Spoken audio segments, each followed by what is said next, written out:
సీతారాముల కళ్యాణమనే మాట వినగానే మనకు వెంటనే భద్రాచలం గుర్తొస్తుంది. ప్రతి ఏటా శ్రీరామనవమికి ఇక్కడ సీతారాముల కళ్యాణాన్ని ఎంతో వైభవంగా నిర్వహిస్తారు. దక్షిణ అయోధ్యగా ప్రసిద్ధిగాంచిన భద్రాచలానికి ఎన్నో యుగాల నాటి చరిత్ర ఉంది. శ్రీమహావిష్ణువు అవతారమైన శ్రీరాముడు మానవ రూపంలో నడియాడిన నేల ఇది.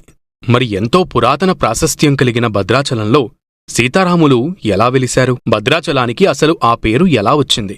కంచర్ల గోపన్న రామదాసుగా ఎలా మారాడు? భద్రాచలం ఆలయంలో ఇప్పటికీ జరుగుతున్న ఆ అద్భుతం ఏంటి? భద్రాచలంలో చూడవలసిన ప్రదేశాలేమిటి? ఇలా భద్రాచలం గురించి మీకు తెలియని ఎన్నో విషయాలను ఈ వీడియోలో తెలుసుకుందాం. భద్రాచలం చరిత్ర గురించి తెలుసుకోవాలంటే మనం కాలంలో ఎన్నో యుగాల పాటు వెనక్కు ప్రయాణించాల్సి ఉంటుంది. త్రేతాయుగం సమయంలో ఈ ప్రాంతమంతా దట్టమైన కీకారణ్యంలా ఉండేది. వనవాస సమయంలో శ్రీరాముడు సీతాసమేతంగా లక్ష్మణుడితో కలిసి గోదావరి నదీ తీరంలో ఉన్న భరద్వాజ మహర్షి ఆశ్రమానికి వచ్చారు. భరద్వాజుడు సూచన మేరకు శ్రీరాముడు ప్రస్తుతం భద్రాచలం ఉన్న ప్రాంతంలో పంచవటీ సమీపంలో పర్ణశాల నిర్మించుకుని సీతాలక్ష్మణ సమేతంగా అక్కడ కొంతకాలం పాటు నివసించారు. సీతారాములు ఈ అరణ్యంలో నివసిస్తున్న సమయంలో ప్రతిరోజూ గోదావరి నదీ తీరానికి వనవిహారానికి వచ్చి గోదావరి ఒడ్డున ఉన్న ఒక బండరాయి పైన సేద తీరేవారు. అలా ఆ బండరాయి పైన సేద తీరుతున్న సమయంలో సీతాదేవి శ్రీరామునితో, స్వామీ, మీ స్పర్శ సోకగానే రాయిగా ఉన్న అహల్యకు శాప విమోచనం అయ్యింది కదా, అలానే మనకు ప్రతిరోజూ ఆసనంగా నిలుస్తున్న ఈ రాయిని కూడా కరుణించండి అని అడుగుతుంది. సీతాదేవి కోరికను మన్నించిన శ్రీరాముడు, నీ అభీష్టం త్వరలోనే నెరవేరుతుంది అని చెబుతాడు. అలా కాలం గడుస్తూ ఉండగా పర్వత శ్రేష్ఠుడైన మేరువు పుత్రసంతానం కోసం బ్రహ్మ గురించి ఘోర తపస్సు చేస్తాడు. మేరువు తపస్సుకు ప్రసన్నుడైన బ్రహ్మ అతడు కోరిన విధంగానే ఒక పుత్రుడిని అనుగ్రహిస్తాడు. తనకు పుత్రసంతానం కలగడంతో ఎంతో సంతోషించిన మేరువు ఆ బాలుడికి భద్రుడు అని నామకరణం చేసి సకల విద్యలను నేర్పిస్తాడు. భద్రుడికి పూర్వజన్మ వాసనల వల్ల శ్రీరాముడు అంటే ఎంతో భక్తి ఏర్పడుతుంది. భద్రుడు నిరంతరం రామనామస్మరణలో నిమగ్నమై ఉండేవాడు. ఒకసారి భద్రుడి దగ్గరకు వచ్చిన నారద మహర్షి అతడి పూర్వజన్మ వృత్తాంతం గురించి దివ్యదృష్టితో చూసి అతడికి తారకమంత్రాన్ని ఉపదేశిస్తాడు. దాంతో తన పూర్వజన్మ వృత్తాంతం గురించి తెలుసుకున్న భద్రుడు గోదావరి నదీ తీరంలో తాను గత జన్మలో రాయిగా ఉన్న ప్రదేశానికి చేరుకుని అక్కడ శ్రీరాముడు గురించి ఘోర తపస్సు చేస్తాడు. భద్రుడు తపస్సుకు ప్రసన్నుడైన శ్రీరాముడు అతడి ఎదుట ప్రత్యక్షమయ్యి, భద్రా, నీకు ఏం వరం కావలనో కోరుకొమ్మని అడుగుతాడు. శ్రీరామ సాక్షాత్కారంతో పరవశించిపోయిన భద్రుడు, స్వామీ, నీవు ఎల్లప్పుడూ సీతాలక్ష్మణ సమేతంగా నా శిరస్సుపైన కొలువుదీరేలా వరం ప్రసాదించుమని భద్రుడు అడుగుతాడు.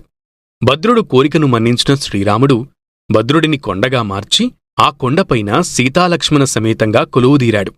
అలా భద్రుడు కొండగా మారిన ప్రదేశమే భద్రాచలమైంది. కాలగమనంలో కొంతకాలానికి భద్రగిరి పైన వెలిసిన సీతారాముల విగ్రహాలు మరుగున పడిపోతాయి. ఇదిలా ఉండగా సామాన్య శకం 1620 ప్రాంతంలో భద్రాచలానికి సమీపంలోని బద్రిరెడ్డిపాలెం అనే గ్రామంలో పోకల దమ్మక్క అనే రామభక్తురాలు ఉండేది. ఒకనాడు శ్రీరాముడు దమ్మక్కకు కలలో కనిపించి, నేను సీతాలక్ష్మణ సమేతంగా ఈ అరణ్యంలో గోదావరి నదీ తీరాన ఒక కొండపైన విగ్రహ రూపంలో ఉన్నానని, నన్ను కనుగొని ప్రతిష్ఠించి పూజించమని, నీకు కాలక్రమంలో ఒక భక్తుడు తోడుగా నిలుస్తాడని చెబుతాడు. దాంతో ఎంతో సంతోషించిన దమ్మక్క మరునాడు ఉదయం గ్రామస్తులందరినీ వెంటబెట్టుకుని అరణ్యంలోకి చేరుకుని వెతుకుతుండగా ఒక ప్రదేశంలో పుట్టపైన దివ్య సర్పం ఒకటి వెలుగులు చిమ్ముతూ కనిపిస్తుంది. ఆ దృశ్యాన్ని చూసి ఆశ్చర్యపోయిన గ్రామస్తులు ఆ పుట్ట దగ్గరకు వెళ్లి చూడగా ఆ పుట్టలో వారికి సీతారాముల విగ్రహాలు కనిపిస్తాయి. దాంతో ఎంతో సంతోషించిన దమ్మక్క ఆ విగ్రహాలను బయటకు తీసి శుభ్రపరిచి వాటిని ఒక పందిరిలో ఉంచి నిత్యం పూజిస్తూ ఉండేది. అలానే ప్రతి శ్రీరామనవమికి గ్రామస్తుల సహకారంతో సీతారాముల కళ్యాణం నిర్వహించేది. అలా అప్పటినుండి భద్రాచలంలో శ్రీరామనవమి రోజున సీతారాముల కళ్యాణం నిర్వహించటం అనేది ఆనవాయితీగా మారింది. అదేవిధంగా దమ్మక్క ఆరుబయట చిన్న పందిరిలో ఎండకు ఎండుతూ వానకు తడుస్తూ ఉన్న సీతారాముల విగ్రహాలకు ఒక ఆలయాన్ని నిర్మించాలని ఎంతగానో ప్రయత్నిస్తూ ఉండేది. ఇదే సమయంలో ఆ ప్రాంతంలోని నేలకొండపల్లి అనే గ్రామంలో కంచర్ల లింగన్న, కామమ్మ దంపతులకు గోపన్న అనే కుమారుడు ఉండేవాడు. రామభక్తుడు అయిన గోపన్న నిత్యం రామనామస్మరణలో నిమగ్నమయ్యేవాడు. ఒకసారి ఆ గ్రామానికి వచ్చిన కబీర్దాస్ గోపన్న రామభక్తిని చూసి పరవశించిపోయి అతడికి రామతారక మంత్రాన్ని ఉపదేశిస్తాడు. దాంతో గోపన్నలో శ్రీరాముడు అంటే మరింత భక్తి పెరగడం మొదలైంది. ఇదిలా ఉండగా అప్పట్లో ఈ ప్రాంతమంతా గోల్కొండ రాజ్యంలో భాగంగా ఉండేది. ఈ సమయంలో గోల్కొండ ప్రాంతాన్ని పరిపాలిస్తున్న నవాబు అబుల్ హసన్ తానీషా ఆస్థానంలో అక్కన్న మాదన్న అనే అన్నదమ్ములు మంత్రులుగా ఉండేవారు. వీరు గోపన్నకు మేనమామలు. గోపన్న కుటుంబ పరిస్థితిని అర్థం చేసుకున్న అక్కన్న మాదన్నలు గోపన్నను తానీషా దగ్గరకు తీసుకుని వెళ్లి ఇతడికి ఒక కొలువు ఇవ్వవలసినదిగా అభ్యర్థిస్తారు. అక్కన్న మాదన్నల అభ్యర్థనను మన్నించిన తానీషా గోపన్నను పాల్వంచ తాలూకా తహసీల్దారుగా నియమిస్తాడు. అలా గోపన్న పాల్వంచ తహసీల్దారుగా ఉన్న సమయంలో దమ్మక్క గోపన్న శ్రీరాముడి భక్తుడు అని తెలుసుకుని అతని దగ్గరకు వెళ్లి ఆ విగ్రహాల వెనుకున్న కథను వివరించి, వచ్చే శ్రీరామనవమికి మీరే దగ్గరుండి సీతారాముల కళ్యాణాన్ని జరిపించమని కోరుతుంది. దమ్మక్క మాటలు విని ఎంతో సంతోషించిన గోపన్న శ్రీరామనవమి రోజున భద్రాద్రి కొండపైన కొలువుదీరి ఉన్న సీతారాములకు అత్యంత వైభవంగా కళ్యాణాన్ని నిర్వహిస్తాడు. అయితే ఇంత మహిమాన్వితమైన సీతారాముల విగ్రహాలు ఇలా ఆరుబయట ఎండకు ఎండుతూ వానకు తడుస్తూ ఉండడం చూసి తట్టుకోలేకపోయిన గోపన్న ఎలాగైనా సరే ఇక్కడ సీతారాములకు ఒక గొప్ప ఆలయాన్ని నిర్మించాలని నిశ్చయించుకుంటాడు. గోపన్నకు అలా ఆలోచన వచ్చిందే తడువుగా తన సొంత ధనంతో ఆలయాన్ని నిర్మించడం మొదలు పెడతాడు. అయితే ఆలయ నిర్మాణం మధ్యలోకి వచ్చేసరికి తన దగ్గర ఉన్న డబ్బు అయిపోవడంతో గోపన్న ప్రజల నుంచి పన్నులుగా వసూలు చేసిన 6 లక్షల మొహరీలను ప్రభుత్వ ఖజానాకు జమ చెయ్యకుండా ఈ ఆలయ నిర్మాణానికి వినియోగిస్తాడు. గోపన్న ప్రజల నుండి వసూలు చేసిన సొమ్ముని ఖజానాలో జమ చెయ్యకుండా ఆలయాన్ని నిర్మించాడనే విషయాన్ని తెలుసుకుని ఆగ్రహించిన గోల్కొండ ప్రభువు తానీషా గోపన్నను వెంటనే ఆ 6 లక్షల మొహరీలను ప్రభుత్వానికి చెల్లించమని ఆదేశిస్తాడు. గోపన్న ఆ 6 లక్షల రూపాయలను రామాలయ నిర్మాణానికి వినియోగించానని, నా దగ్గర ఆ ధనం లేదని చెబుతాడు. దాంతో గోపన్న పైన ఆగ్రహించిన తానీషా గోపన్నను బంధించి చెరసాలలో వేయిస్తాడు. అలా గోపన్న 12 సంవత్సరాల పాటు గోల్కొండలోని కారాగారంలో చిత్రహింసలను అనుభవిస్తూ సీతారాములపైన కీర్తనలు రాసి వాటిని పాడుకుంటూ అలానే ఉండిపోతాడు. అలా ఆ చెరసాలలో గోపన్న రాసిన కీర్తనలే ఇప్పటికీ జనబాహుళ్యంలో రామదాసు కీర్తనలుగా ప్రసిద్ధికెక్కాయి. అలా తన కోసం గోపన్న 12 సంవత్సరాల పాటు చెరసాలలో అనేక బాధలు పడడం చూసి చలించిపోయిన శ్రీరాముడు ఒకరోజు రాత్రి లక్ష్మణుడితో కలిసి వేషధారణ మార్చుకుని తానీషా ప్రభు దగ్గరకు వచ్చి తమ పేర్లు రామోజీ లక్ష్మోజీ అని, మేము మీ కారాగారంలో బందీగా ఉన్న గోపన్నకు సేవకులమని, ఆయనను విడిపించటానికి వచ్చామని చెప్పి రామదాసు చెల్లించాల్సిన 6 లక్షల మొహరీలను తానీషాకు చెల్లించి తానీషా వద్ద రసీదును కూడా తీసుకుంటారు. అలా తానీషా వద్ద రసీదును తీసుకున్న రామలక్ష్మణులు వాటిని చెరసాలలో నిద్రిస్తున్న గోపన్న తల దగ్గర ఉంచి అదృశ్యమవుతారు. మరునాడు ఉదయం లేచి చూసేసరికి తన ఎదుట 6 లక్షల మొహరీల మూట ఉండటంతో ఆశ్చర్యపోయిన తానీషా రాత్రి జరిగింది కలా లేదా నిజమా అని తెలుసుకుందామని భావించి చెరసాలలో ఉన్న రామదాసుని తన దగ్గరకు పిలిపిస్తాడు. తానీషా దగ్గరకు వచ్చిన గోపన్న తానీషా చెప్పింది విని ఆశ్చర్యపోయి ఈ విషయం గురించి తనకేమీ తెలియదని, తాను లేచి చూసేసరికి తన పక్కన ఈ రసీదు ఉందని చెబుతాడు.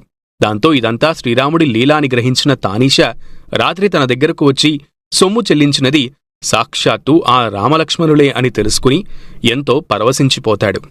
పరమభక్తుడైన గోపన్నను అహంకారంతో 12 సంవత్సరాల పాటు ఇన్ని బాధలకు గురిచేశానే అని ఎంతో బాధపడిన తానీషా గోపన్న పాదాలపైన పడి క్షమించమని వేడుకుని ఇప్పటినుండి పాల్వంచ పరగణాలో వచ్చే సొమ్ముని అంతా భద్రాచలం రాముడికే చెందుతాయని చెబుతాడు.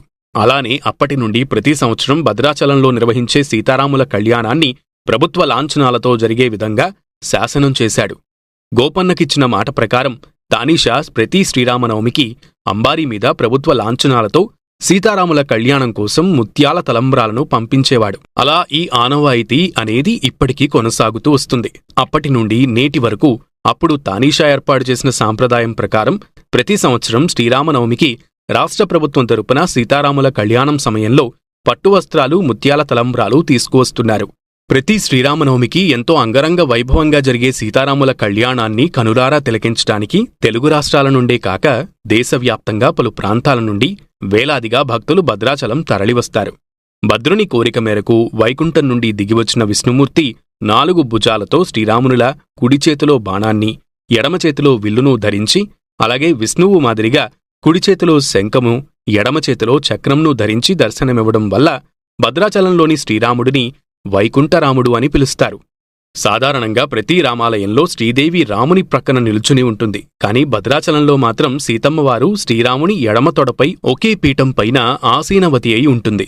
అలానే అన్ని దేవాలయాల్లో లక్ష్మణుడు రామునికి కుడివైపున ఉంటే ఈ ఆలయంలో మాత్రం ఎడమవైపున ఉంటాడు. ప్రతి 60 సంవత్సరాలకొకసారి ఇక్కడ శ్రీరామ పట్టాభిషేకాన్ని ఎంతో వైభవంగా నిర్వహిస్తారు.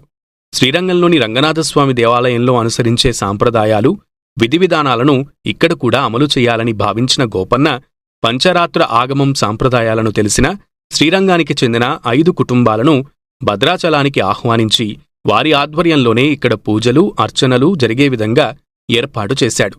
కాలక్రమంలో గోపన్న నిర్మించిన ఆలయంలో కొంత భాగం శిథిలావస్థకు చేరుకోవడంతో 1960లో అప్పటి దేవాదాయ శాఖ మంత్రి కల్లూరి చంద్రమౌళి పర్యవేక్షణలో దేవాలయానికి మరమ్మతులు నిర్వహించబడ్డాయి. భద్రాచలంలో గోదావరి నది ఈ భద్రగిరి పర్వతాన్ని చుట్టుకుని దక్షిణ దిశ వైపుగా ప్రవహిస్తూ ఉంటుంది. భద్రాచలంలో గర్భగుడి పైన ఉన్న శిఖరం ఏకశిలతో నిర్మించబడింది. 36 టన్నుల బరువుగల ఈ రాయిని ఎటువంటి టెక్నాలజీ లేని ఆ రోజుల్లో ఎలా పైకి తీసుకెళ్లారనేది ఇప్పటికీ మిస్టరీగానే ఉంది. అలానే భద్రాచలంలో గర్భగుడి పైన ఉన్న సుదర్శన చక్రాన్ని ఎవ్వరూ తయారు చేయలేదు.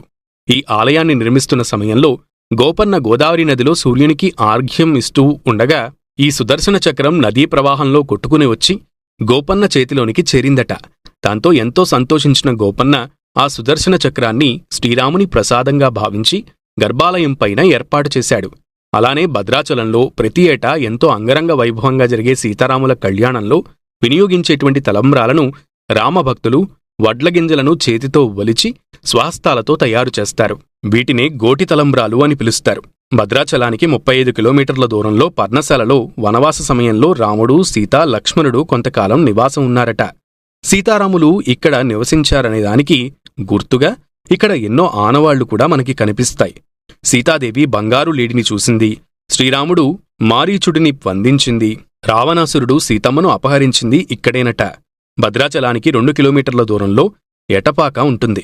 సీతాపహరణం సమయంలో జటాయువు రావణాసురుడిని ఎదుర్కొని సీతను రక్షించే ప్రయత్నంలో తన ప్రాణాలను విడిచిన ప్రదేశమే జటాయుపాక. దీనినే ఎటపాక అని పిలుస్తారు. అలానే జటాయువు ఒక రెక్కను రావణుడు ఖండించగా భద్రాచలానికి 55 కిలోమీటర్ల దూరంలో ఉన్న రేఖపల్లి అనే గ్రామంలో పడిందట. భద్రాచలం దగ్గరలో ఉన్న దుమ్ముగూడెంలో జరిగిన భీకర యుద్ధంలో రాముడు 14,000 మంది రాక్షసులను హతమార్చాడట. ఈ రాక్షసుల బూడిదపై ఈ గ్రామం ఉందట. అందుకే ఈ గ్రామానికి దుమ్ముగూడెం అనే పేరు వచ్చిందని చెబుతారు. భద్రాచలానికి 5 కిలోమీటర్ల దూరంలో గుండాల అని పిలువబడే వేడినీటి బొగ్గలు ఉంటాయి. ఇక్కడ నది ఒడ్డున ఎక్కడ తవ్వినా వేడినీరు ఊరుతుంది. బ్రహ్మ, విష్ణువు, మహేశ్వరుడు చలికాలంలో ఇక్కడ స్నానం చేస్తారని అంటారు. భద్రాచలం హైదరాబాద్ నగరానికి 310 కిలోమీటర్లు, ఖమ్మం పట్టణానికి 115 కిలోమీటర్ల దూరంలో ఉంటుంది. హైదరాబాద్, విజయవాడ, రాజమండ్రి, విశాఖపట్నం వంటి నగరాల నుండి ఆర్టీసీ బస్సు సౌకర్యం ఉంది. రైలు మార్గం ద్వారా రావాలనుకునేవారు భద్రాచలానికి 38 కిలోమీటర్ల దూరంలో ఉన్న మణుగూరు రైల్వే స్టేషన్లో దిగి రోడ్డు మార్గం ద్వారా ఇక్కడకు చేరుకోవచ్చు. అలానే గోదావరిలో నీటి ప్రవాహం బాగున్న సమయంలో రాజమండ్రి నుండి పాపికొండలు మీదుగా లాంచీ ద్వారా భద్రాచలం చేరుకోవచ్చు. పచ్చని పాపికొండల మధ్య అందమైన ప్రకృతి ఒడిలో గోదావరి నదిలో లాంచీలో భద్రాచలం చేరుకోవడం మరిచిపోలేని అనుభూతినిస్తుంది. ఈ వీడియో గనక మీకు నచ్చినట్లయితే లైక్ చేయండి, మీ ఫ్రెండ్స్కి షేర్ చేయండి.